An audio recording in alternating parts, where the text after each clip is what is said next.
நீ 100 கிராம் அதிகமா இருக்கிற, நீ மல்யுத்த போட்டியில கலந்துக்க முடியாதுன்னு டிஸ்குவாலிஃபை பண்ணிட்டாங்க. இந்தியா சார்பா போன பிரதிநிதிகள் அதை ஆதரிக்கிறான். பிரதிநிதி யாரு? பிஜேபிக்கார சங்கி கூட்டம் அதை ஆதரிக்கிறான். ஒரே ஒரு 100 கிராம் காரணம் காட்டி இந்திய மல்யுத்த வீராங்கனை நமக்கு கிடைக்க வேண்டிய ஒரு தங்கப்பதக்கம் வினேஷ் பொகாவத் தகுதி நீக்கம் செய்யப்பட்டார் என்று கேட்டால் இதுக்கு என்ன காரணம்? 1000 அரசியல் இருக்கு. பிஜேபி அரசியல் 1000 அரசியல் இருக்கு. ஏன்னு கேட்டா இந்த மல்யுத்தத்தினுடைய கமிட்டி, இந்த ஒலிம்பிக் சம்பந்தப்பட்ட இந்த மல்யுத்தனுடைய ஒரு கமிட்டியினுடைய தலைவரா பிஜேபி சார்ந்த ஒருவன் இருந்தான். அவன் இன்னைக்கு நாடாளுமன்ற உறுப்பினர். ஒரு பாலியல் குற்றத்தில் அவன் சிக்கினான். அந்த பாலியல் குற்றத்தை சிக்கிய அவனை கைது செய்ய வேண்டும் என்று அந்த பிஜேபி சார்ந்தவனை மிக அளவிலே போராட்டம் நடத்திய மல்யுத்த வீராங்கனையில் இந்த வினேஷ் பொகாவத் என்று சொல்லக்கூடிய இந்த சகோதரி, இந்த மல்யுத்த வீராங்கனை கடுமையாக போராடி அவனுக்கு தண்டனை பெற்று தந்து அவன் அதிலே குற்றவாளி நிரூபிக்கப்பட்டது. இன்றைக்கு அவன் நாடாளுமன்ற உறுப்பினர் இருக்கான் பிஜேபியில. இதை மனதில் வைத்துக் கொண்டு பிஜேபி செய்த சதிதான் இந்த மல்யுத்த வீராங்கனை சகோதரி வினேஷ் பொகாவத்தை நம்மளை இறுதி சுற்றில் கலந்துக்கிறதுக்கு வாய்ப்பில்லாத பண்ணிட்டான். இதை குறித்து திமுக எதிர்க்கிறது, கண்டுக்கிறது. ஆனால் உதயநிதி ஸ்டாலின் கடுமையாக இதற்காக குரல் கொடுத்து வருகிறார். ஒரு வார்த்தை இந்த சீமான் பேசியிருப்பார். என்னவோ பேசுறேன், நான் புரட்சியாளனா ஊ ஈ அப்படியே கத்திரே, அப்படியே அத்தப்பட மண்ணை என் கைக்கு வந்து அத்தப்படி புடுங்கி மயிர் பிடிங்கி நட்டுடுவேன் பேசுறேன். இந்த வினேஷ் பொகாவத் ஒரு வீராங்கனை இன்னைக்கு பாதிக்கப்பட்டிருக்கிறார். யாரா பேசுறீங்களா? என்ன பேசினா ஆப் படிப்பான் பிஜேபி, வீட்டுக்கு ரைடு வருவான். இன்னைக்கு சீமான் சைமான் நீ செயல்பட்டு அரூர் கூட்டத்தில் திமுக பார்த்தாடா சொல்ற பி டீம் சொல்லி இன்னைக்கு ஆண்மையோட பாரதிய ஜனதா கட்சி எதிர்ப்பது யார் என்று கேட்டால் திமுக. 14 வயதில் தன் அரசியல் பணியை தொடங்கி நினைத்திற்காக போராடி ஒடுக்கப்பட்ட பிற்படுத்தப்பட்ட மிகவும் பிற்படுத்தப்பட்ட பட்டியல மக்கள் சிறுபான்மை மக்களுக்கு உள் இடஒதுக்கீட்டை பெற்று தந்து கல்வியில இடஒதுக்கீட்டு, வேலை வாய்ப்பில் இடஒதுக்கீட்டு, தமிழ் மொழி செம்மொழி பேசிக்கொண்டே போனான். கலைஞர் ஒரு வரலாறு, கலைஞர் ஒரு சகாப்தம், ஒரு மாபெரும் தலைவன், பல பிரதமர்களை உருவாக்கிய தலைவன். ஒடுக்கப்பட்ட சமுதாயம், பிற்படுத்தப்பட்ட சமுதாயம், பட்டியலின மக்கள், சிறுபான்மை சமுதாயத்தின் மக்களை உயர்நீதிமன்றத்தில், உச்ச நீதிமன்றத்தில் நீதிபதி நாற்காலில் அமர வைத்து அழகு பார்த்தவர். முதல் பட்டியலின சமுதாயத்தைச் சேர்ந்த கேரளாவைச் சேர்ந்த கே.ஆர். நாராயணன் அவர்கள் இந்த நாட்டினுடைய ஜனாதிபதியாக்கிய தலைவர் கலைஞர். எவ்வளவு வரலாறு இருக்கிறது. அவர் நாணயத்தை வெளியிடுறதுக்கு பத்தி பேசுறதுக்கு அது பிஜேபி பி டீமா? அதை பத்தி இந்த புறம்போக்கு பேசுறான் சீமான். தமிழ் புதல்வன் திட்டத்தில் மாணவர்களுக்கு 1000 ரூபாய் வழங்குவதை கண்டிச்சு தப்புன்னு பேசுறான் சீமான். புதுமைப்பெண் திட்டத்தில் மாணவிகளுக்கு 1000 ரூபாய் வழங்குறது தப்பு கொடுக்கூடாதுன்னு பேசுறான் சீமான். குடும்ப தலைவர்களுக்கு 1000 ரூபாய் கொடுக்கிறது தப்புன்னு பேசுறான். எல்லாருக்கும் 1000 பிச்சை போறீங்க, அந்த பிச்சை நீங்க வாங்கிக்கலாம்னு மேடை போட்டு பேசுறான். அந்த கூட்டத்தை உட்கார்ந்து கை தட்டுறீங்களே, அவன் நம்மள தான் திட்டுறான், உங்களை தான் திட்டுறான். இது உங்களுக்கு புரியல. இவன் கதையை எப்படி முடிக்கணுமோ அதை சாஃப்டா முடிப்பார் எங்கள் நாளைய தமிழகத்தினுடைய மாண்புமிகு அண்ணன் உதயநிதி ஸ்டாலின். கல்வியிலே தமிழ்நாடு முதல் மாநிலமாக வர வேண்டும். எவ்வளவு சொத்து சம்பாதிச்சாலும் 1000 கோடி 10,000 கோடி எவ்வளவு சொத்து சம்பாதிச்சாலும் நடுரோட்டுக்கு வந்தவங்க எத்தனோ பேர் இருக்காங்க. ஆனா கல்வி அது அழிக்க முடியாத ஒரு சொத்து.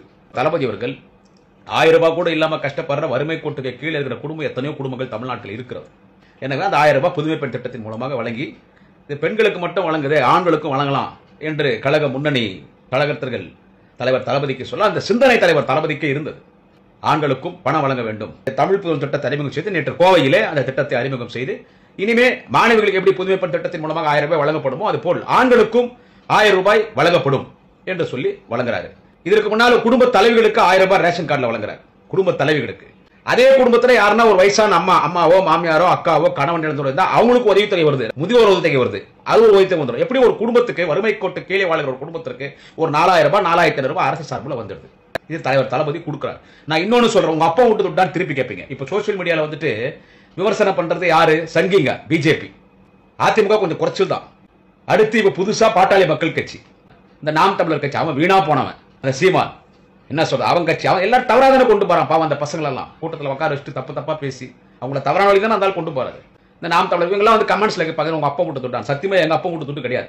திமுக நிதி கிடையாது. புதுமை பெண் திட்டத்தின் மூலமாக கல்வி உதவித்தொகை 1000 ரூபாய் இருந்தாலும் சரி, தமிழ் புதுவன் திட்டத்தின் மூலமாக மாணவர்களுக்கு நேற்றைய முதல் வழங்குகிற அந்த 1000 ரூபாய் திட்டமாக இருந்தாலும் சரி, குடும்ப தலைவர்களுக்கு வழங்குகிற அந்த 1000 ரூபாய் இருந்தாலும் சரி, இல்ல முதியோர் பென்ஷன் தொடர்ந்து வழங்குற அந்த பணமா இருந்தால் எந்த அரசு உதவித்தொகையும் திமுக நிதியும் கிடையாது, முதலமைச்சர் விட்டு பணமும் கிடையாது. நாளை தமிழகத்தின் விடுவெள்ளி மாண்புமிகு அண்ணன் ஒரு சில நாட்களில் தமிழ்நாட்டின் துணை முதலமைச்சராக பொறுப்பேற்கக்கூடிய மாண்புமிகு உதயநிதி ஸ்டாலினுடைய வீட்டு பணமும் கிடையாது, எங்க வீட்டு பணமும் கிடையாது, உங்க வீட்டு பணமும் கிடையாது. நீங்க அரசாங்கத்துக்கு கட்டுற வரி பணம்.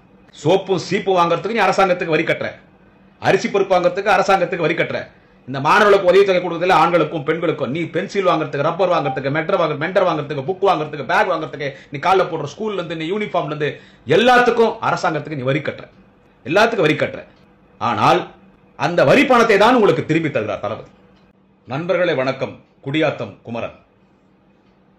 நமது மாண்புமிகு தமிழக முதலமைச்சர், அன்பு தலைவர், இந்தியாவின் சிறந்த முதல்வர், முதன்மை முதல்வர், திராவிட இனத்தின் தலைவர், அன்பு தலைவர் தளபதி அவர்கள் ஆட்சி பொறுப்பேற்று பல்வேறு திட்டங்களை இன்றைக்கு மக்கள் பயன்பெறுகின்ற வகையில் அறிவித்து வருகிறார், செயல்படுத்தி வருகிறார். எனவேதான் தலைவர் தளபதி அவர்கள் இன்றைக்கு இந்தியாவின் முதன்மை முதல்வராக, சிறந்த முதல்வராக இன்றைக்கு திகழ்கிறார். உலக நாடுகள் திராவிட மாடல் அரசை பாராட்டுகிறது, தலைவர் தளபதி அரசை பாராட்டுகிறது.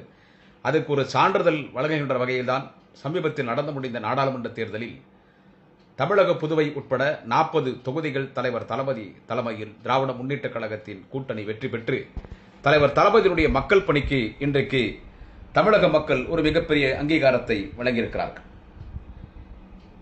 பல்வேறு திட்டங்கள், வரலாற்று சிறப்புமிக்க பல்வேறு திட்டங்களை இன்றைக்கு நம்முடைய தலைவர் தளபதி அவர்கள் அறிவித்து இன்றைக்கு நடைமுறைப்படுத்தி வருகிறார்கள். நான் சொல்ல வருகிற செய்தி, நேற்றைக்கு கோவையில் தலைவர் தளபதி அவர்கள் தமிழ் புதல்வன் என்கின்ற ஒரு திட்டத்தை கொண்டு வந்தார். இந்த தமிழ் புதல்வன் திட்டம் என்ன என்பது உங்களுக்கெல்லாம் தெரியும். நேற்று கோவையில் விரிவாக மாண்புமிகு தமிழக முதலமைச்சர் தலைவர் தளபதி அவர்கள் பேசியிருக்கிறார். அதாவது கல்வி உதவிக்காக, கல்வி படிப்பதற்கு உதவியாக இருக்க வேண்டும் என்பதற்காக புதுமை பெண் திட்டம் என்று இப்பொழுது மாணவிகளுக்கு தலைவர் தளபதி மாதம் 1000 ரூபாய் வழங்கிக் கொண்டிருக்கிறார்.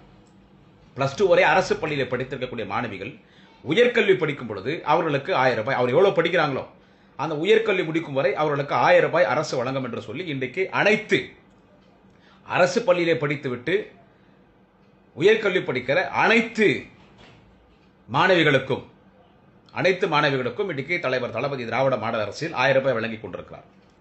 பெண்கள் நன்றாக படிக்க வேண்டும்.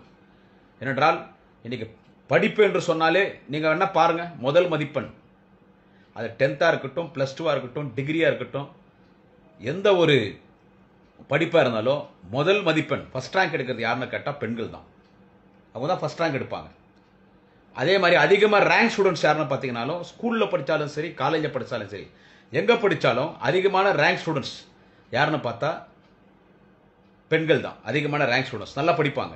இன்னைக்கு கல்வியில் எடுத்துக்கொண்டால் இந்தியாவிலே கல்வியிலே முதல் மாநிலம் எது என்று கேட்டால் இன்னைக்கு கல்வியிலே முதல் மாநிலம் கேரளா. கல்வியிலே அடுத்து 2வது மாநிலம் எது என்று கேட்டால் 2வது மாநிலம் தமிழ்நாடு. எனவே கல்வியிலே தமிழ்நாடு முதல் மாநிலமாக வர வேண்டும். அதற்காகத்தான் இந்த புதுமை பெண் திட்டத்தின் மூலமாக 1000 ரூபாய் வழங்கிவிட்டு நேற்று முதல் அன்பு தலைவர் மாண்புமிகு தமிழக முதலமைச்சர் தலைவர் தளபதி அவர்கள் இந்த 1000 ரூபாய் தமிழ் புதல்வன் திட்டத்தில் மாணவர்களுக்கு 1000 ரூபாய் திட்டத்தை தொடங்கி வச்சார். அதாவது எவ்வளவு சொத்து சம்பாதிச்சாலும் 1000 கோடி 10,000 கோடி எவ்வளவு சொத்து சம்பாதிச்சாலும் நடுரோட்டுக்கு வந்தவங்க எத்தனோ பேர் இருக்காங்க.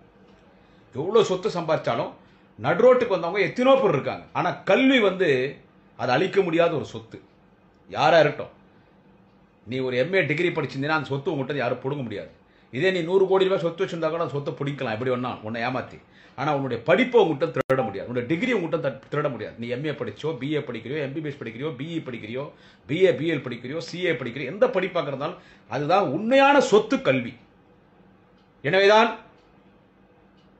1996ஆம் ஆண்டு சரி, 89ஆம் ஆண்டும் சரி, தலைவர் கலைஞர் இந்த நாட்டின் முதலமைச்சராக பொறுப்பேற்ற பொழுது திருமண உதவித்தொகை வழங்கினார். 10ஆம் கிளாஸ் படிச்சிருந்தா ஃபர்ஸ்ட் 5000 அறிவிச்சார், படிப்படியாக உயர்த்தின்னு போனார். இந்த உலகத்தில் முதல் திருமணம் உதவி பணம் வழங்கியது யார் என்று கேட்டால் இந்த உலகத்தில் முதல் நம்முடைய தலைவர் கலைஞர். எதுக்காக திருமண உதவி பணம் தலைவர் கலைஞர் வழங்கினார்னு கேட்டீங்கன்னா, அவன் கல்யாண செலவுக்காக இல்லை. கல்யாணம் பண்றது ஒரு பொண்ணை பெற்றுட்டா எப்படியும் கல்யாணம் பண்ணுவாங்க. காசு இல்லைனா கூட வட்டிக்கு பணம் வாங்கியோ, நகை நட்டு அடமான வச்சோ, இருக்கிற இடம் வீடை வித்தோ எப்படியோ அந்த பெண்ணை நல்ல இடத்தை கொடுக்கணும் தான் பெற்றோர்கள் நினைப்பார்கள்.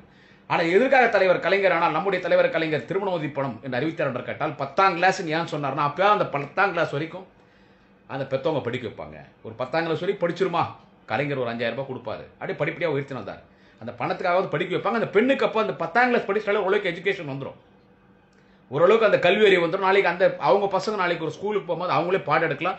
இந்த சமுதாயம் என்னன்னு தெரிஞ்சுக்குவாங்க, இந்த சொசைட்டி என்னன்னு தெரிஞ்சுக்குவாங்க ஒரு 10ஆம் கிளாஸ் படிச்சா. அதனால கல்வி வளரணும்னு திருமண உதவி பணத்துக்கு கல்வி 10ஆம் கிளாஸ் படிச்சிருந்தா இவ்வளவு பணம் கொடுக்கணும்னு கலைஞர் சொன்னார். கல்வி அதுக்காக.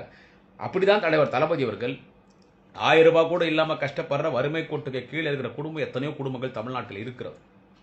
எனவே அந்த 1000 ரூபாய் புதுமை பெண் திட்டத்தின் மூலமாக வழங்கி, இது பெண்களுக்கு மட்டும் வழங்குது, ஆண்களுக்கும் வழங்கலாம் என்று கழக முன்னணி கழகத்தர்கள் தலைவர் தளபதிக்கு சொல்ல அந்த சிந்தனை தலைவர் தளபதிக்கே இருந்தது. ஆண்களுக்கும் பணம் வழங்க வேண்டும் என்று அந்த தமிழ் புதல் திட்டத்தை அறிமுகம் செய்து நேற்று கோவையிலே அந்த திட்டத்தை அறிமுகம் செய்து இனிமே மாணவிகளுக்கு எப்படி புதுமைப்பெண் திட்டத்தின் மூலமாக 1000 ரூபாய் வழங்கப்படுமோ அது போல் ஆண்களுக்கும் 1000 ரூபாய் வழங்கப்படும் என்று சொல்லி வழங்குறாரு. இதற்கு முன்னால் குடும்ப தலைவிகளுக்கு 1000 ரூபாய் ரேஷன் கார்டில் வழங்குறாரு. குடும்ப தலைவிகளுக்கு அதே குடும்பத்தில் யாருன்னா ஒரு வயசான அம்மாவோ மாமியாரோ அக்காவோ கணவன் இழந்தோடு இருந்தால் அவங்களுக்கு உதவித்தொகை வருது. ரேஷன் முதியோர் உதவித்தொகை வருது. அது ஒரு உதவித்தொகை வந்துடும். எப்படி ஒரு குடும்பத்துக்கு வறுமை கோட்டு கீழே வாழ்கிற ஒரு குடும்பத்திற்கு ஒரு 4000 ரூபாய் 4500 ரூபாய் அரசு சார்பில் வந்துடுது. இது தலைவர் தளபதி கொடுக்குறாரு. நான் இன்னொன்னு சொல்றேன், உங்க அப்பா விட்டு துட்டான்னு திருப்பி கேட்பீங்க. இப்போ சோசியல் மீடியாவில் வந்துட்டு விமர்சனம் பண்றது யாரு? சங்கிங்க, பிஜேபி. அதிமுக கொஞ்சம் குறைச்சல் தான். அடுத்து இப்ப புதுசா பாட்டாளி மக்கள் கட்சி. இப்ப அவங்க ஐடி விங்கில் திமுக எதிர்க்கிறதுக்கு அவங்க வந்து கமெண்ட்ஸ் போடுறது. அது நான் கமெண்ட்ஸ் போடுறது தப்புன்னு சொல்ல. ஒரு எதிர்ப்பு இருக்கணும், ஒரு கருத்து மோதல்கள் இருக்கணும். அவங்க கமெண்ட்ஸ்ல கேட்பாங்க அப்பன்ட்டு துட்டான். இந்த நாம் தமிழர் கட்சி அவன் வீணா போனவன், அந்த சீமான் என்ன சொல்ற அவன் கட்சி அவன் எல்லாரும் தவறாதானே கொண்டு போறான். பாவம் அந்த பசங்களெல்லாம் கூட்டத்தில் உட்கார வச்சுட்டு தப்பா பேசி அவங்கள தவறான வழி தானே இருந்தாலும் கொண்டு போறாரு. இந்த நாம் தமிழர் இவங்கெல்லாம் வந்து கமெண்ட்ஸ்ல கேட்பாங்க உங்க அப்பா கூட்டு துட்டான். சத்தியமா எங்க அப்பா கூட்டு துட்டு கிடையாது. திமுக நிதி கிடையாது. புதுமை பெண் திட்டத்தின் மூலமாக கல்வி உதவித்தொகை 1000 ரூபாய் இருந்தாலும் சரி, தமிழ் புதுவன் திட்டத்தின் மூலமாக மாணவர்களுக்கு நேற்றைய முதல் வழங்குகிற அந்த 1000 ரூபாய் திட்டமாக இருந்தாலும் சரி, குடும்பத் தலைவர்களுக்கு வழங்குகிற அந்த 1000 ரூபாய் இருந்தாலும் சரி, இல்ல முதியோர் பென்ஷன் தொடர்ந்து வழங்குற அந்த பணமா இருந்தால் எந்த அரசு உதவித்தொகையும் திமுக நிதியும் கிடையாது, முதலமைச்சர் விட்டு பணமும் கிடையாது. நாளை தமிழகத்தின் விடிவெள்ளி மாண்புமிகு அண்ணன் ஒரு சில நாட்களில் தமிழ்நாட்டின் துணை முதலமைச்சராக பொறுப்பேற்கக்கூடிய மாண்புமிகு அண்ணன் உதயநிதி ஸ்டாலினுடைய வீட்டு பணமும் கிடையாது, எங்க வீட்டு பணமும் கிடையாது, உங்க வீட்டு பணமும் கிடையாது. நீங்க அரசாங்கத்துக்கு கட்டுற வரி பணம். சோப்பும் சீப்பும் வாங்குறதுக்கு நீ அரசாங்கத்துக்கு வரி கட்டுற, அரிசி பருப்பு வாங்குறதுக்கு அரசாங்கத்துக்கு வரி கட்டுற. இந்த மாணவர்களுக்கு உதவித்தொகை கொடுக்கறதுல ஆண்களுக்கும் பெண்களுக்கும் நீ பென்சில் வாங்குறதுக்கு, ரப்பர் வாங்குறதுக்கு, மெண்டர் வாங்குறதுக்கு, புக் வாங்குறதுக்கு, பேக் வாங்குறதுக்கு, நீ காலில் போடுற ஸ்கூல்ல இருந்து நீ யூனிஃபார்ம்ல இருந்து எல்லாத்துக்கும் அரசாங்கத்துக்கு நீ வரி கட்டுற, எல்லாத்துக்கும் வரி கட்டுற. ஆனால் அந்த வரி பணத்தை தான் உங்களுக்கு திரும்பி தருகிறார் தளபதி.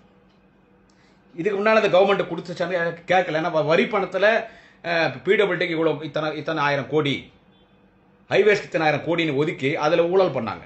லட்சம் கோடி கணக்கில் ஊழல் பண்ணி தான் அவ்வளவு கடன் வச்சுட்டு போனார் எடப்பாடி பழனிசாமி. சோ உங்கள் வரி பணத்தை தான் உங்களுக்கு தலைவர் தளபதி திருப்பி தருகிறார். ஏனென்று கேட்டால் எல்லோரும் படிக்க வேண்டும். அது ஒரு குமரல் இருந்துச்சு மாணவர்கள் மத்தியில். ஏன்னா பெண்களுக்கு மட்டும் முதலமைச்சர் தளபதி 1000 ரூபாய் தராது, எங்களுக்கு கொடுக்க கூடாதா? அவருக்கும் கொடுத்தாச்சு. ஏற்கனவே மாணவர்களுக்கு இலவச பஸ் பாஸ், +2 வரை படிக்கிறதுக்கு இலவச பஸ் பாஸ் 96லயே தலைவர் கலைஞர் ஆட்சியில் கொண்டு வரப்பட்டது. அதை குறித்து சட்டமன்றத்திலே அன்றைய 1000 சட்டமன்ற உறுப்பினர் மாநகராட்சி மேயராக இருந்த தலைவர் தளபதி ஸ்டாலின் தான் அந்த கோரிக்கை வைத்தார். +2 வரை பாஸ். இன்னைக்கு மாணவர்களுக்கு இலவசம் பேருந்தில், சத்துள்ள உணவு, காலை சுற்றுண்டி உணவு. அரசு பள்ளிகளுக்கு மட்டும் வழங்கிக் கொண்டிருந்த காலை சுற்றுண்டு, அரசு உதவி பெறுகிற பள்ளிகளுக்கு கூட இன்னைக்கு காலை சிற்றுருண்டி காலை டிஃபன் பசங்களுக்கு. இந்த ஆரம்ப கல்வி LKG, UKG, first standard, second standard, third standard, அவங்களுக்கு காலை சிற்றுண்டி. இதுவும் ஏன் வழங்குறாரு? எத்தனையோ வீட்டில் டிஃபன் சாப்பிட்றது கூட காலையில் டிஃபன் கூட பசங்களை பண்ணி கொடுக்க முடியல. இரவு நேரத்தில் இருக்கிற அந்த பழையது கொடுப்பாங்க, ஏதோ கஞ்சோ கூட கொடுப்பாங்க. அந்த பசங்களுக்கு ஒரு இட்லி சாப்பிடணும், பூரி சாப்பிடணும், உப்புமா சாப்பிடணும்னு அவங்களுக்கு ஆசை இருக்கும். சரி, அவங்களுக்கு கவர்மெண்டே கொடுக்கலாம்.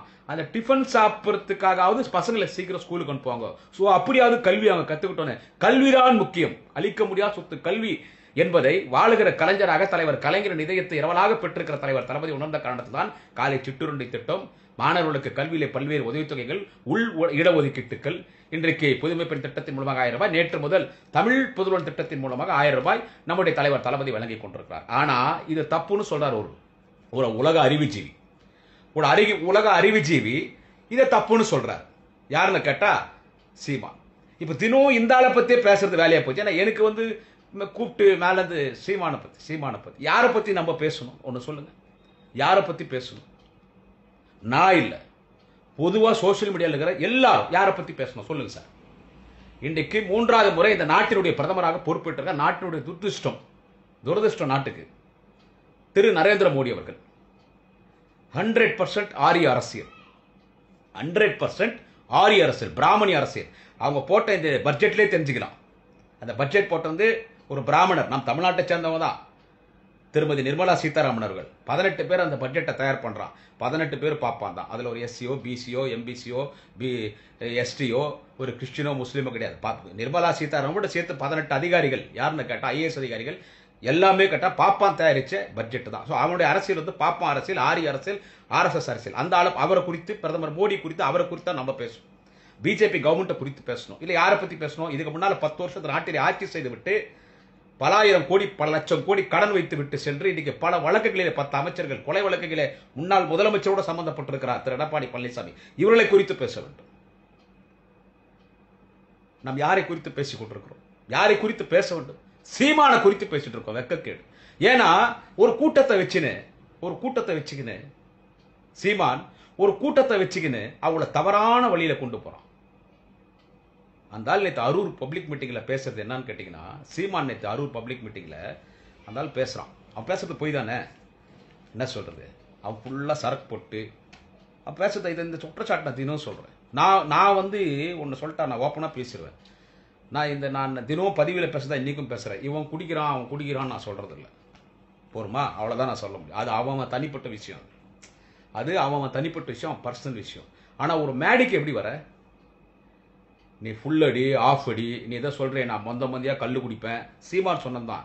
நான் பிறந்த உடனே எங்க அம்மா என் வாயில வந்துட்டு சக்கரை தண்ணி ஊத்தல, துளசி தண்ணி ஊத்தல, பால் ஊத்தல. எங்க அம்மா எனக்கு வாயில சாராயம் தான் ஊசுனாங்கன்னு இதே சீமான் தான் சொன்னது.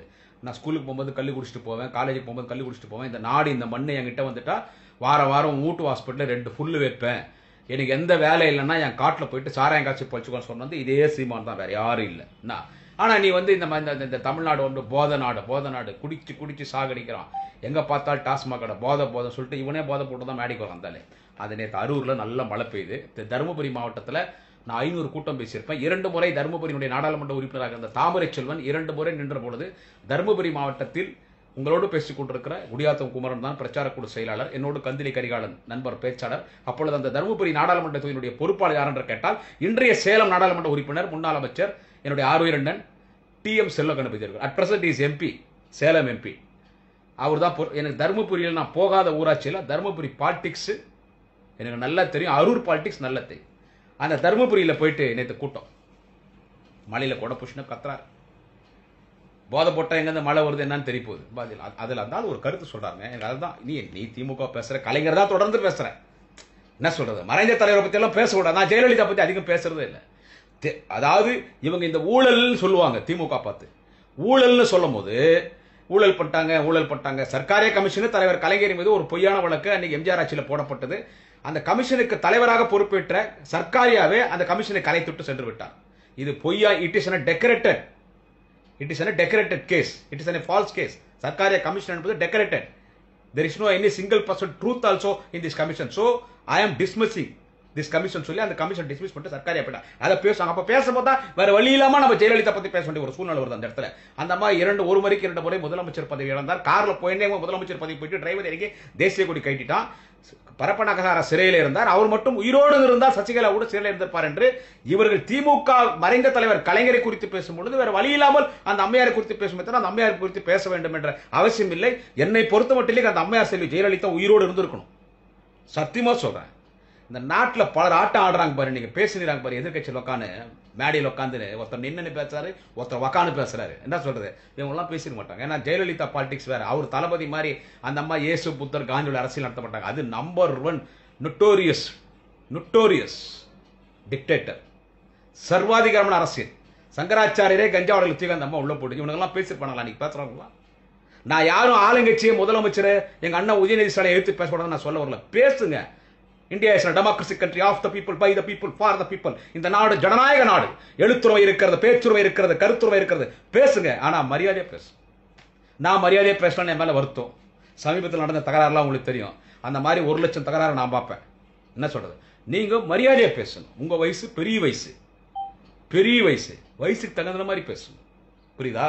வயசுக்கு தகுந்த மாதிரி இல்லாம சின்ன பசங்க மாதிரி பேசும்போது இந்த மாதிரி சின்ன பசங்க அப்படிதான் பேசுவாங்க. இந்த மாதிரி சின்ன பசங்க அப்படிதான் பேசுவாங்க. இன்னைக்கு இந்த சீமான் வந்து அநாகரிகமா அவன் பேசின்னு போட்டான். நேற்று என்ன சொல்றான் அந்த மேடையில, இதுதான் நல்லா கவனிக்கணும். இது ஒண்ணு திமுக மட்டும் கொடுக்கல, திராவிட முன்னேற்ற கழகத்தின் குடும்பத்துக்கும் பெண்களுக்கும் ஆண்களுக்கும் 1000 கொடுக்குது, அண்ணா திமுகக்கும் கொடுக்குது, பாட்டாளி மக்கள் கட்சிக்காரருக்கும் கொடுக்குறாங்க, பிஜேபிக்காருக்கும் கொடுக்குறாங்க, எதிர்க்கிற எல்லாரும் அந்த கட்சிக்கார கொடுக்காது, அவன் அந்த கட்சிக்கார எல்லாருக்கும் கொடு. மழை பெய்யும் பொழுது நல்லவன் கெட்டவன் பாராமல் மழை பெய்யும். இறைவன் அருள் தரும் பொழுது எல்லோருக்கும் சமமாகத்தான் இறைவன் அருள் தரும். போல் இறைவன் அருள் தருவார். அதுபோல் தலைவர் தளபதியுடைய திராவிட மாடல் ஆட்சியுடைய சாதனைகள் எல்லா கட்சிக்கும், கட்சி வேறுபாடு இல்லாமல் எல்லாருக்கும் போய் சேரதா. இதுல இந்த சீமான் என்ன சொல்றான் நேத்தனா, இந்த தமிழ் பொதுவான திட்டத்தில் 1000 ரூபாய் கொடுக்குது, தேவையற்றது.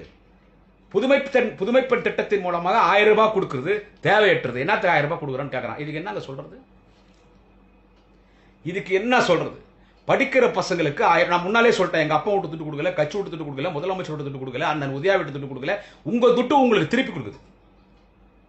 உங்க துட்டு பயன்பெறணும். படிக்கணும், நல்லா படிக்கணும். எல்லாரும் அரசாங்கம் இலவச கல்வி கொடுக்குது, இலவச பஸ் பாஸ் கொடுக்குது, மாணவர்களுக்கு உணவு கொடுக்குது. இவந்தோ உங்களுக்கு ஒரு செலவு இருக்கும். ஒன்றும் பெரிய பணம் ஒன்று 10,000 கொடுக்கல, ஒரு 1000 ரூபாய் தான். அது மாணவர்கள் படிப்புக்காக கொடுக்குறது. நீ திமுக ஓட்டு போடணும், திமுக ஆட்சிக்கு வரணும்னா அது மக்கள் கிட்ட இருக்குது. நான் என்னதான் பேசினாலும் மக்கள் தீர்ப்பை, மகேசன் தீர்ப்பு, மக்கள் யாரை தலைவனாக ஏற்றுக்கொள்கிறாரோ, யார் இந்த நாட்டுக்கு ஆட்சி பொறுப்பு வர வேண்டும், யார் ஜனநாயக ஆட்சி நடத்துவார்கள், யார் சமத்துவ ஆட்சி நடத்துவார்கள், யார் சமூக நீதி ஆட்சி நடத்துவார்கள், அவரை மக்கள் தேர்ந்தெடுப்பார். இன்னைக்கு அதில் இந்தியாவில் இருக்கிற ஒரே தலைவன் எங்கள் மாண்புமிகு தமிழகத்தின் முதலமைச்சர், திராவிட இனத்தின் தலைவர், திராவிட மாடல் அரசினுடைய முடிசூடா மன்னன், எங்கள் நாயகன் தலைவர் தளபதி ஸ்டாலின். அது தேர்தலில் பார்த்துக்கலாம். என்ன சொல்றது? இந்த தமிழ் புதுவன் திட்டத்தை 1000 ரூபாய் ஏன் கொடுக்குற? பெண்களுக்கு புதுமைப்பெண் திட்டத்தின் மூலமா 1000 ரூபாய் ஏன் கொடுக்குற? நியாய விலைக்கடையில் குடும்ப தலைவர்களுக்கு 1000 ரூபாய் ஏன் கொடுக்குற? 1000 ரூபாய் கொடுத்து மக்களை ஏமாத்தி 1000 ரூபாய் பிச்சை போறியா? நான் வந்தானா முதல்ல அதை நிறுத்துவான்றான் அந்த சீமான். இந்த பசங்களுக்கு 1000 ரூபாய். நீ எம்எல்ஏவே ஜெயிக்க முடியாது. இந்த மண்ணாளவன் கடைசியில் பைத்தியக்காரன் ஆயிடுவேன். சின்ன தம்பி ஒரு படம் பார்த்துருப்பீங்க, அற்புதமான படம். பிரபுவும் குஷ்பு நடிச்ச படம். நம்ம குடியாத்த கங்காவரி தேட்டரில் செக்கப்போடு போட்டு தேட்டரில் தமிழ்நாடு முழுக்கும் பெரிய ஹிட். அதில் ஒரு காமெடி ஒருத்தன் வருவான். அந்த படத்தில் அவன் ஒரு பைத்தியக்காரன். கடைசி வரைக்கும் அவன் பைத்தியக்காரனா இருப்பான். கடைசியில் அவனை வச்சு மனோரமா கொஞ்சம் தாலி கட்டுருவாங்க. அந்த சீன் என்னன்னு கேட்டா, அந்த பைத்தியக்காரன் கையில தாலி வச்சுன்னு எனக்கு கல்யாணம் அந்த படம் பூரா சுத்தி நிற்பான். கடைசியா மனோரமா அவனை வச்சு தாலி கட்ட பார்ப்பாங்க. அந்த சின்ன தம்பி படத்தை ஒருத்த பைத்தியக்காரனா இருப்பான் பார், கையில தாலி வச்சுன்னு எனக்கு கல்யாணம். அந்த மாதிரி இந்த சீமான் எனக்கு மண்ணு வந்துடும், தமிழ்நாடு எனக்கு சொந்தமாயிடும், நான் தான் ஆட்சிக்கு வருவேன், ஆன்னு கத்தினுக்கிறான் அந்த பைத்தியக்காரன். அவன் சொல்றான், நான் ஆட்சிக்கு வந்தேன்னா முதல் போடுற கையெழுத்து நேற்றைக்கு தலைவர் தளபதி அவர்கள் கோவையில் அறிமுகம் செய்தார்களே இந்த மாணவர்களுக்கு தமிழ் புதல்வன் திட்டம் சொல்லி அத்தனை ரத்து பண்ணுவான்றான். அதுக்கு அடுத்து என்ன சொல்றான் கேட்டா, அந்த புதுமை பெண் திட்டத்தின் மூலமாக பெண்களுக்கு 1000 ரூபாய் கொடுக்கறத ரத்து பண்ணுவேன்றான். குடும்ப தலைவர்களுக்கு தர 1000 ரூபாய் நான் ரத்து பண்ணுவேன்றான். இலவச சலுகைகள் எல்லாம் ரத்து பண்ணிடுவேன் இப்படின்னு பேசினா எதிர்க்க உக்காந்து மலையில சிரிச்சுன்னு கை தட்டுறீங்களே, அவன் உங்களை பத்தி தான் பேசிட்டு இருக்கான், உங்களை பத்தி தான் பேசுறான். அவன் எதிர்க்க உக்காந்து கை தட்டுறீங்க. உங்களை குட்டிச்சவராக்கி ஒரு கூட்டத்தை கூட்டி உட்கார வச்சு அவங்கள்ட்ட தவறானதெல்லாம் சொல்லி ஒரு இளைய சமுதாயத்தை தவறான வழி கொண்டு போறான். அதை உட்காந்து கை தட்டுறீங்க. கல்வி உதவித்தொகை கொடுக்கறத கொடுக்கூடாதுன்னு ஒருத்தர் சொல்றான்னா அவன் ஒரு தலைவனா, அவனுக்கு ஒரு கட்சியா, அவன் முன்னால் ஒரு கூட்டமா? அவன் பைத்தியம் ஏறி போய்க்குது. அவனுக்கு பைத்தியம் ஏறி போய்க்குது. நானே சொன்ன நேத்து, குடிக்கிறது பர்சனல் இஷ்யூ, பர்சனல் இஷ்யூ. நீ மேடிக்கே அப்படிதான் வர. ஓப்பனா பேசலாமா? ஏன்னா இன்னைக்கு சமூக வலைத்தளங்களில் உலக அளவில் குடியாத்த குமரனோட சொன்னால் விமர்சனத்துக்கு ஆளானவன். விமர்சனம் பண்ணுவாங்க. நான் பேசுறது கரெக்ட் தான். உண்மை பேசலாமா? நீ ஆஃப் கம்மி போடாம நீ மேடைக்கு வரதில்ல. டே இன்னொன்னு உண்மை சொல்லிட்டா, பாம்பின் கால் பாமரியம் போருமா? எவன் என்ன கமெண்ட் பண்ணலாம் பத்தி எனக்கு கவலை இல்லை. நீ ஒரு தலைவனா? நீ ரூம்ல வச்சுக்கோ, உன் வீட்டில் வச்சுக்கோ, இல்ல கெஸ்ட் ஹவுஸ்ல வச்சுக்கோ, இல்ல அங்கங்க பண்ண வீடு வச்சுக்கோ, இல்ல உனக்கு 10 கூத்தியா இருக்கிறாங்களே அந்த கூத்தியா வீட்டில் வச்சுக்கோ. மேடிக்கு அப்படி புதுமை பெண் திட்டத்தை 1000 ரூபாய் நான் நிறுத்திடுவேன், தமிழ் புதல். நீ அதெல்லாம் நீ பேசவே கூட. இருந்தாலும் நீ சொல்ற இல்ல கொடுக்காத பசங்களுக்கு 1000 ரூபாய்ன்றல. நீ என்னடா தலைவன்?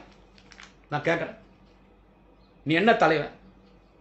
நான் அப்படிதான் அநாகரிகமா பேசுவேன் கலைஞரை. அதே தர்மபுரியில் தான் நாம் தமிழர் கட்சி கூட்டம் நடக்கும்போது செங்கண்ணன் என்று சொல்லக்கூடிய ஒண்டிஸ் எல்லாம் மேடை ஏறி வச்சான். நான் யாருக்கும் பயப்படாம நீ இப்படியே பேசினரு சீமான், நீ இப்படியே பேசினரு. ஒரு நாள் மேடை ஏறி நேத்தி சொன்னதான் இன்னைக்கு சொல்றேன், தைரியமா குடியாத்த குமரன் தலைவர் தளபதியின் முரட்டு தொண்டன், நாளைய தமிழகத்தின் விடுவெள்ளி மாண்புமிகு உதயநிதி ஸ்டாலினுடைய தொண்டன் குடியாத்த குமரன் தைரியமா மேடை ஏறி இப்படியே பேசினா என்னுடைய 21வது விரலை உன் வாயில வைப்பேன். நீ இப்படியே பேசினது பொய்யும் பித்தலாட்டமும் எனக்கு இதுதான் தாங்க முடியல. தமிழ் புதல்வன் திட்டத்தை கொடுக்கூடாது 1000 ரூபாய், புதுமை பெண் திட்டத்தின் 1000 ரூபாய் கொடுக்கூடாது. என்ன சொல்றானா, என் பின்னால் இருக்கக்கூடிய மாணவர் சமுதாயம், சீமானுக்கு பின்னால் இருக்கக்கூடிய இளம் பெண்களுடைய அந்த ஒரு கூட்டம், எனக்கு இருக்கிற இளைய தலைவருடைய வாக்கு வங்கியை சரிக்க வேண்டும். என் பின்னால் இளைஞர்கள் யாரும் வரக்கூடாது, இளம் பெண்கள் இளைஞர்கள் யாரும் வரக்கூடாது என்பதற்காகத்தான், அவர்களை திமுக பக்கம் இழுக்க வேண்டும் என்பதற்காகத்தான் இந்த புதுமை பெண் திட்டத்தின் மூலமாக 1000 ரூபாய் தருகிறார். தமிழ் புதல்வன் திட்டத்தின் மூலமாக 1000 ரூபாய் தருகிறார். குடும்ப தலைவர்களுக்கு எனக்கு இருக்கிற பெண் வாக்கு வங்கிகளை சரிக்க வேண்டும் என்பதற்காக 1000 ரூபாய் தருகிறார். எனவே என்னை அளிப்பதற்கு, என் கட்சி அளிப்பதற்கு, என் வாக்கு வங்கி அளிப்பதற்காகத்தான் 1000 ரூபாய் கொடுத்து 1000 ரூபாய் பிச்சை போடுறார் திராவிட மாடலாட்சி என்று சொல்ற என்று சொன்னால் உன்னை அறந்து போன செருப்புல அடிக்கலாமா வேணாவா? சொல்லு, உன்னை அறந்து போன செருப்புல அடிக்கலாமா வேணாவா? அங்கேயும் பேசுறான் பிரபாகரன் பிரபாகரன் பிரபாகரன் பிரபாகரன். சார், அந்த உணர்வெல்லாம் இப்ப இருக்கிற இளைஞர்களுக்கு கிடையாது சார். இப்ப இருக்கிறவங்களுக்கு தெரியாது சார். அதெல்லாம் நான் வந்து 89, 90, 91 பெங்களூர்ல 7th படிக்கும் போதே தெரியும், பேசுவாங்க வீட்டுல எல்லாம். எனக்கு அந்த உணர்வு இருந்தது, இப்பயும் இருக்கு அந்த உணர்வு. ஆனா இப்ப இருக்கிற இளைஞர்களுக்கு தெரியாது. ஆனா நீ அதை வச்சு ஏமாற்றி அரசியல் பண்ற, சரி அதுவாவது உண்மை இருக்கா? அதுலயாவது உண்மை தன்மை இருக்கா? நான் அதுதான் கேட்கிறேன். நீ பிரபாகரனை பார்த்திருக்க? எத்தனை முறை நான் கேட்கறேன், எத்தனை முறை நாங்க கேட்கறது, எல்லாரும் கேட்கறேன். Have you seen Prabhakaran in person in Sri Lanka? First of all, you visited Sri Lanka for 1 year forest LTD area? இல்லையே. ஒண்ணு வேணா, இன்னைக்கு ஒரு வீடியோ நான் வந்துட்டு குடியாத்தம் குமரன் ஸ்பீச்சஸ் உடைய என்னுடைய பகுதியில் ஒரு வீடியோ நான் பதிவு பண்ணியிருக்கேன்.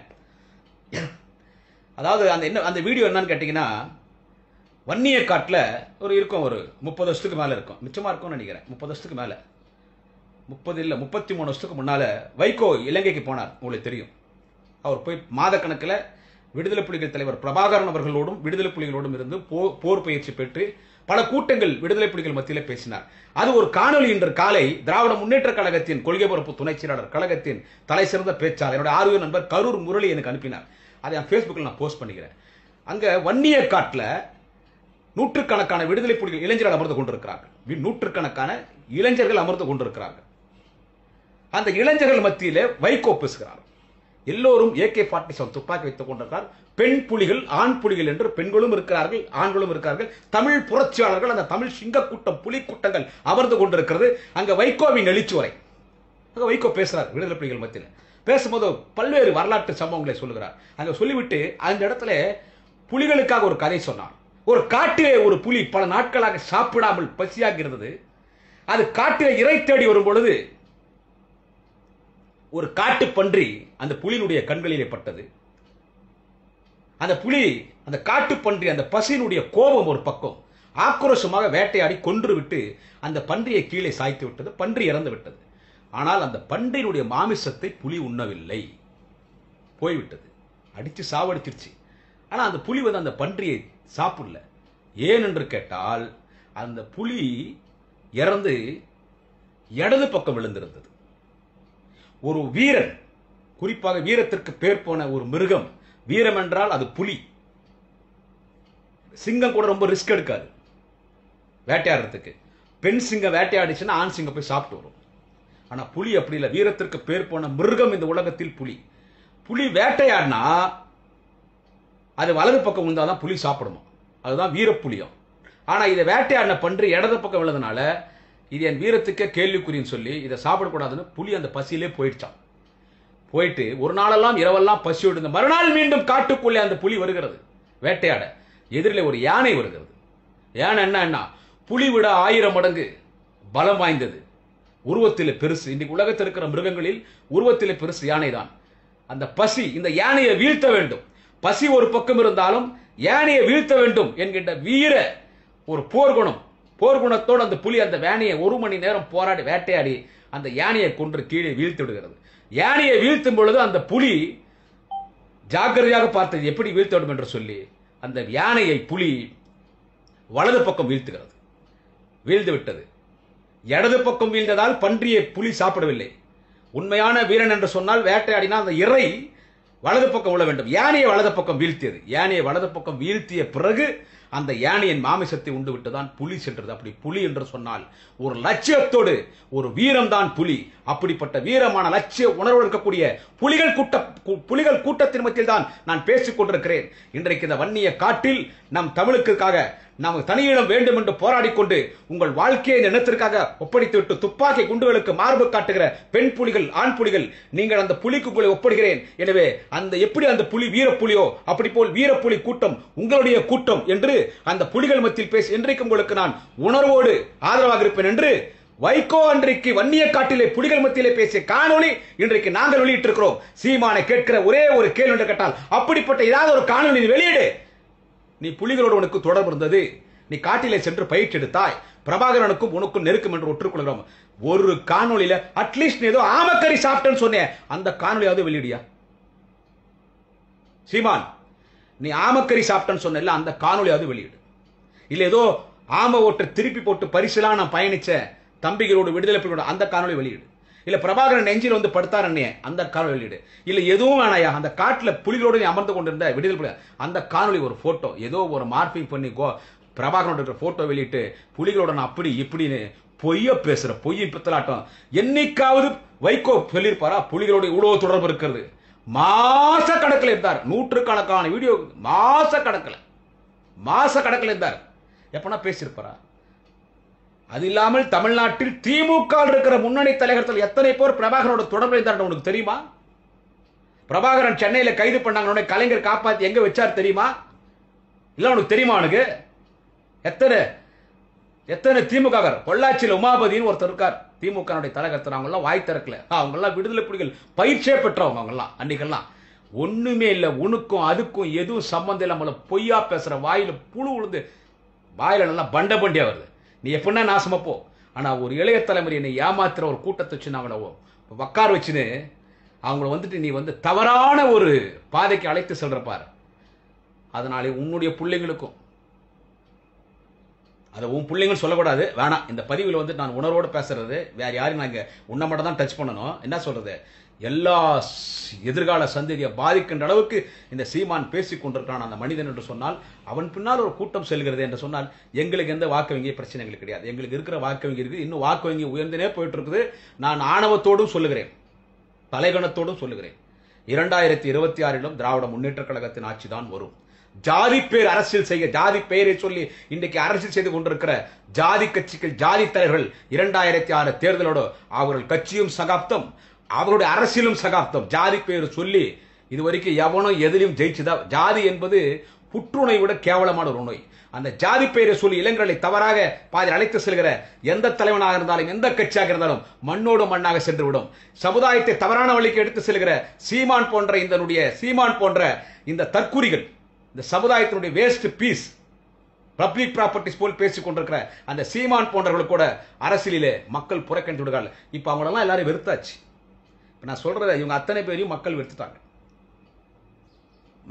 இவங்களாம் இப்ப உங்க பின்னாலாம் ஒரு கூட்டம் எல்லாம் கிடையாது. ஏதோ அந்த கட்சிக்கார 4 பேர் உட்காராங்க போற வராங்க. இதுக்கெல்லாம் ஒரு முடிவு என்னன்னு கேட்டா 2026 தேர்தல் தான். எப்ப நீ தமிழ் புதுவன் திட்டம், புதுமைப்பெண் திட்டத்தில் மாணவ மாணவிகளுக்கு கல்விக்கு பணம் கொடுக்கூடாது, பிச்சை போடாத, பாவம் தாய்மொழிகளுக்கு 1000 ரூபாய் கொடுக்காத, பிச்சை போடுற நான் வந்தா நிறுத்த வேணா, நீ என்னடா தலைவன்? ஒண்ணு வேணாம். இப்போ ஒரு மேட்டர், தமிழ்நாட்டில் எத்தனை அரசியல் கட்சி உட்காந்து ஜாதின்னு பேசுறீங்க. அந்த சீமான் புலிகள் நான் தான் பெரிய மயிர் பிடிங்க மண்ணை கை குருன்னு பேசுறான். எல்லாரையும் காத்து கேட்கிறேன். இன்னைக்கு இந்த நாட்டில் ஒரு மிகப்பெரிய பிரச்சனை என்னன்னு கேட்டா, நம்ம தலைகுனிவு ஏற்பட்டு இருக்கிறது. ஒண்ணு வேணாம், வினேஷ் பொகாத் ஒரு மல்யுத்த வீராங்கனை. அந்த வினேஷ் பொகாத் என்று சொல்லக்கூடிய மல்யுத்த வீராங்கனை மல்யுத்தத்தில் பல பரிசுகளை பெற்று பிரான்ஸ் தலைநகரம் பாரிஸில் நடைபெற்றுக் கொண்டிருக்கிற ஒலிம்பிக் 24 அந்த போட்டியில கலந்து கொள்வதற்கு சென்று இறுதி வரைக்கும் வராங்க. எல்லாரும் அடிச்சு தள்ளிட்டு வருது அந்த அம்மா, அந்த சகோதரி வினேஷ் பொகாவத் மல்யுத்த வீராங்கனை. எல்லாரும் அடிச்சு தள்ளிட்டு வரும்போது இறுதிக்கு போனோம். அதுல போனா தங்கப்பதக்கம் கண்டிப்பா இந்தியாவுக்கு கிடைக்கும். அந்த வினேஷ் பொகாவத் அந்த வீராங்கனை மல்யுத்தத்தில் இறுதி சுற்றில கலந்து கொண்டால் அவளுக்கு தங்கப்பதக்கம் கிடைக்கும். இறுதி சுற்றுல தகுதி நீக்கம் பண்றான்.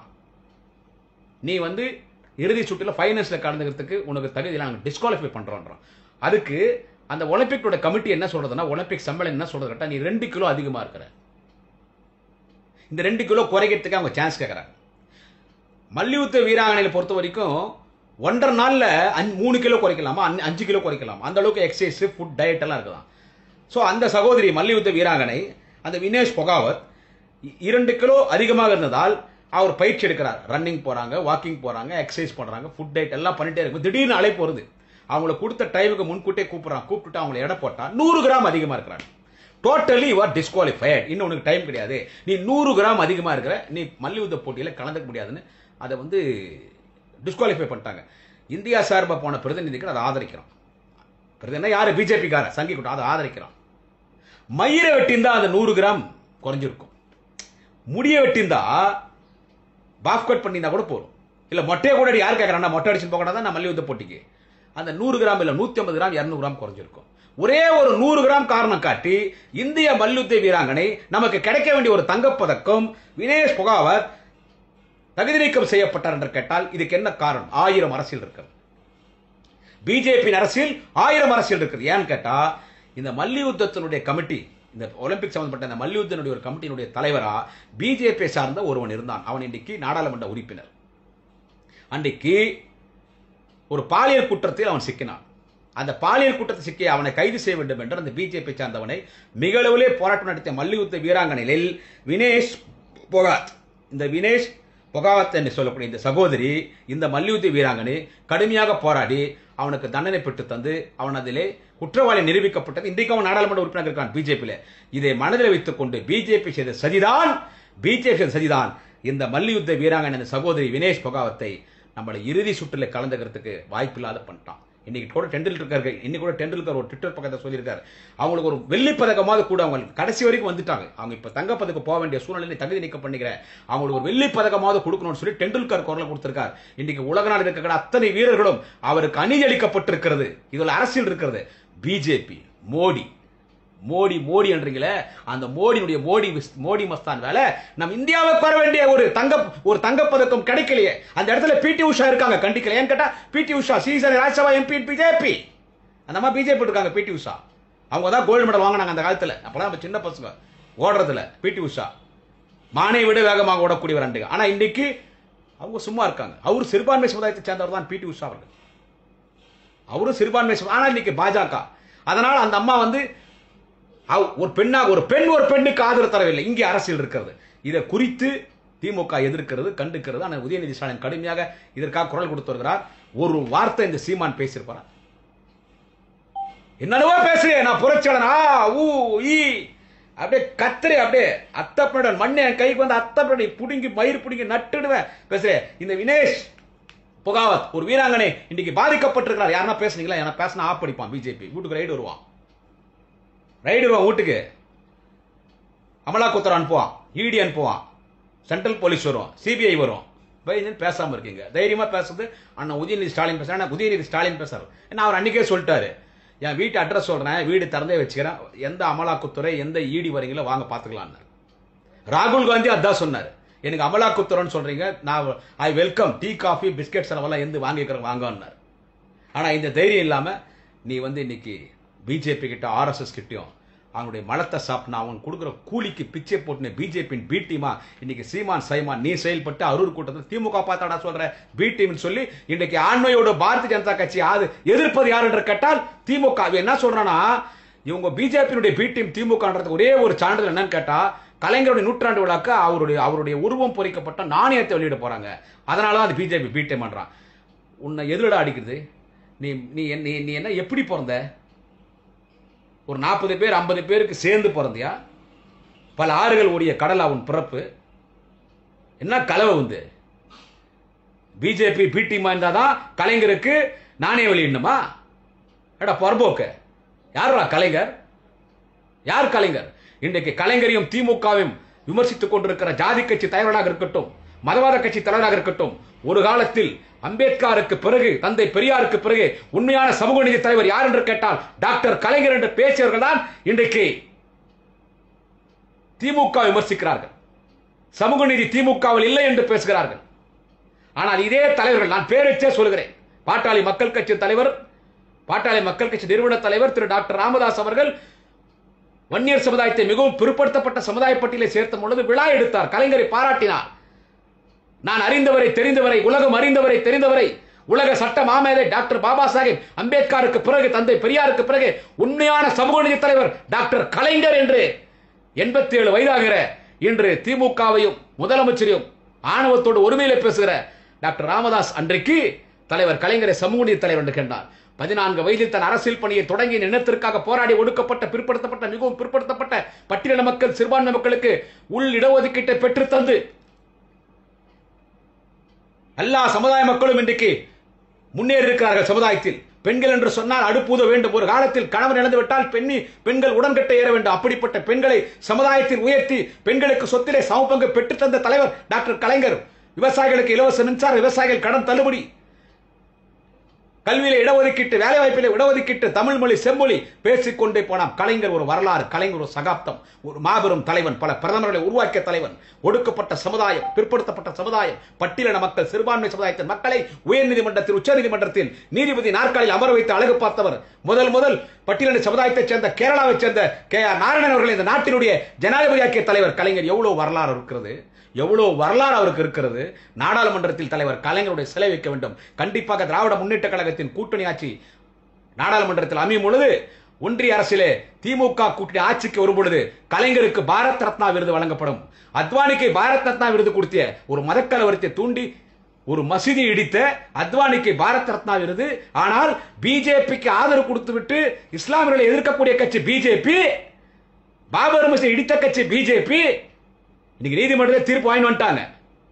ஆனால் அந்த பிஜேபி மதவாத அரசையும் ஆதரிக்கிற ஒரு சூழ்நிலை. Because Vajpayee is very good leader, is wrong party. Vajpayee அந்த மனிதனுக்காக ஜெயலலிதாவால் நட்டாட்டில் வாஜ்பாய் விடப்பட்டார். அந்த வாஜ்பாய்க்காக பிஜேபி ஆட்சியில் அமர வைத்து விட்டு எந்த இஸ்லாமியர்களுக்கு எதிராக இருக்கிற பாஜக அரசை ஆதரித்து பாஜகவை சேர்ந்த வாஜ்பாய் அவர்களை இந்த நாட்டின் பிரதமராக்கி பாரதிய ஜனதா கட்சி ஆட்சியிலே தமிழ்நாட்டைச் சேர்ந்த ராமநாதபுரம் மாவட்டம் கீழக்கரை ஒரு இஸ்லாமியர், தமிழ் இஸ்லாமியர் அப்துல் கலாம் அவர்களை பாஜக ஆட்சியிலே ஒரு இஸ்லாமியர் இந்த நாட்டின் ஜனாதிபதியாக்கிய வரலாறு தலைவர் கலைஞருக்கு. இவ்வளவு வரலாறு இருக்கும்போது அவர் நாணயத்தை வெளியிடுறதுக்கு பத்தி பேசுறதுக்கு அது பிஜேபி பி டீமா?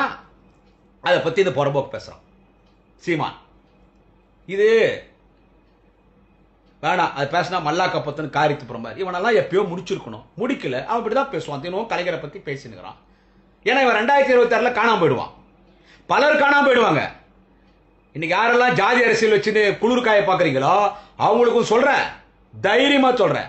யாரெல்லாம் ஜாதி அரசியல் வச்சு குளிர்காய பாக்குறீங்களோ, திமுக ஜாதி அரசியல் வச்சுன்னு இன்னைக்கு வன்னியர்களுக்கு திமுக எதிர்ப்பான ஒரு கட்சி, வன்னியர்களுக்கு திமுக எதிர்ப்பான ஆட்சி. மாண்புமிகு தமிழ்நாட்டின் முதலமைச்சர் தலைவர் தளபதி ஸ்டாலின் வன்னிய சமுதாயத்துக்கு எதிரானவர் என்று ஒரு பொய் பிரச்சாரத்தை செய்து கொண்டிருக்கிற அந்த பாட்டாளி மக்களுக்கு சேர்ந்த கட்சியுடைய நிறுவன தலைவர் திரு டாக்டர் ராமதாஸ், திரு அன்புமணி ராமதாஸ், அந்த கட்சியை சார்ந்தவர்கள் யாராக இருந்தாலும் மக்கள் நம்ப மாட்டார்கள்.